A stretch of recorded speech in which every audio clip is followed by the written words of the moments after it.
at the request of the producer who follows the comments more than I, he says we need to explain again the process of purchasing real estate and what to do after your interest only is up.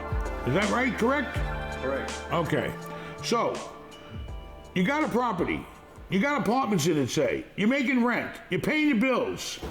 All right? You just bought it and you're going to your interest only period. Maybe they only gave it 2 years. Okay? Well, during those 2 years, you need to spend improving the property any way you can, okay, and trying to raise rents and trying to make it more efficient. And then, before the 2 years are up, and this is just what I do, everybody's got to do what's right for them, but, always consult with your accountant before you do anything. Whoever does your tax return, make sure they bless it. So if you ever get in trouble, you got somebody to drag along with you. You bought an income property. Let's go back to the simple 10 apartments, $1,000 a month, $10,000 a month. You pay your bills, you're left with $5,000. Let's say you bought the building, you got 80% loan with 2 years interest only on it. You get more, always try to get more. But I'm taking the worst case scenario. You need at least 24 months. To stabilize it, you gotta get in there for those 24 months. You're gonna make any kind of improvements that are reasonable, especially if they're gonna increase your rental value, whether it's countertops or a new fridge, whatever it is, that's gonna spice it up a little more if you can get more rent. So you spend 2 years fixing up whatever you can, the apartments, any common areas. You trim the fat, you make sure you're not overpaying for any expenses, all your bills are as low as they can be, you're collecting all your money, everything's stable.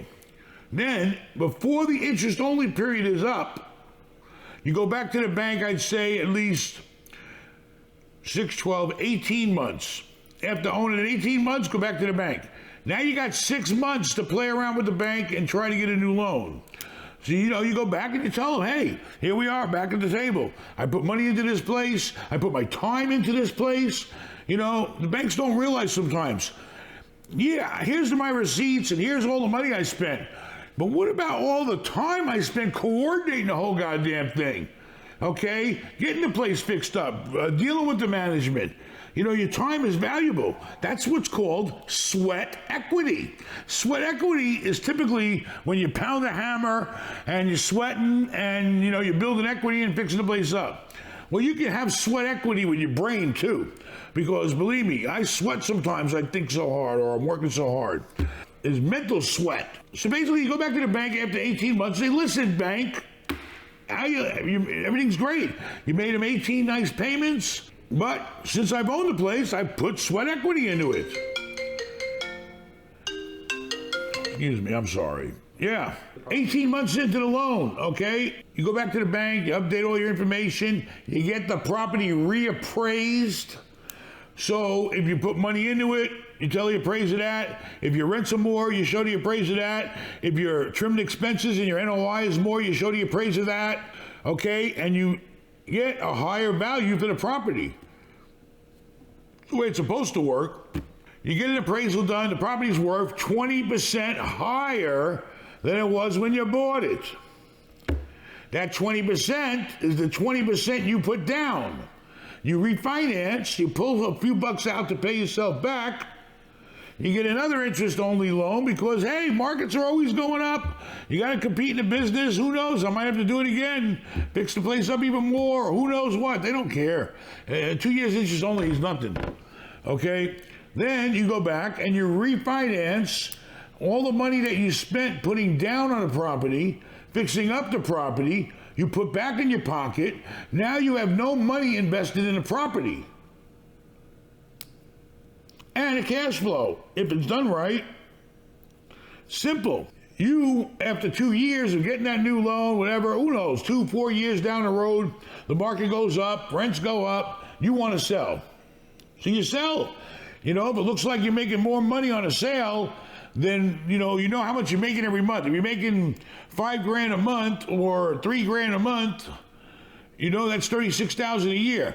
But if you can sell the property and somebody's going to pay you $500,000 more or even $300,000 more, if you're making $36,000 a year, that's going to take you 10 years to make that $300,000. I'd take the money now and try to find another deal and do it again. You sell the property, you take all the profit, everything for the sale and the closing goes right into a 1031 exchange. You don't touch a penny. Oh, and by the way, the money you borrowed and put in your pocket to pay yourself back is non-taxable money. You don't pay tax on borrowed money. You sell the property after owning it because you'd rather have the $300,000 than $36,000. You put in 1031. Before you even go to sell that property, you start looking for your replacement property. Because 9 times out of 10, if you take a property to the market, it's selling. You might get the price you wanted, but you're going to probably sell. You better start looking for the replacement properties and getting a feel for the market or identifying some stuff before you even sell the first property. So you sell the property, you find another property you want to go into, you put the money into that, all the 1031 goes into that. Then, after you run that for a while, you get that thing, you bought the place, you start, getting your hands around it, fixing it up. Then, you can refinance. And then you're going to take the money and buy another deal with the refinance or pay yourself back. Point is, you don't pay tax on money you borrow. You pay tax, it's appreciated mostly out of your monthly income, but you're not going to pay tax on money that you borrow. What else you want to know? If they don't extend. You go to another bank.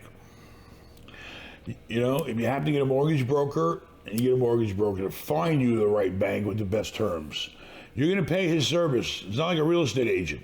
A real estate agent, the seller pays his fee. The mortgage broker is going to charge you a fee, which you can negotiate. I don't know. Whatever it's going to be, it's going to be. It could be $1,000 on every 100. It could be $2,000 every 100. I don't know. It could. They're going to get points, but they're probably going to make it to where you got a really good loan because now you got a professional helping you get a loan. And professionals don't come for free. Everybody has to eat. So that's the story. Folded property. It depends. If you like the cash flow and it's flowing and you're happy and you know that if you sold it, you're not going to get that much compared to the cash flow's worth to you, then you keep it. I got properties I would never sell because what I can sell it for, the profit ain't going to put me in nothing better. I'm getting a good cash flow. Now, if the cash flow is, like I said, $36,000 a year, and somebody offers you $500,000, I ain't gonna sit around for 20 years. What I can have now, baby. So that's how you scale. You have to determine what's the best situation. It's all common sense. A little bit of money for a long time, or a big chunk of all of it now. All of it now. Why wait to 20 years when you can get it now?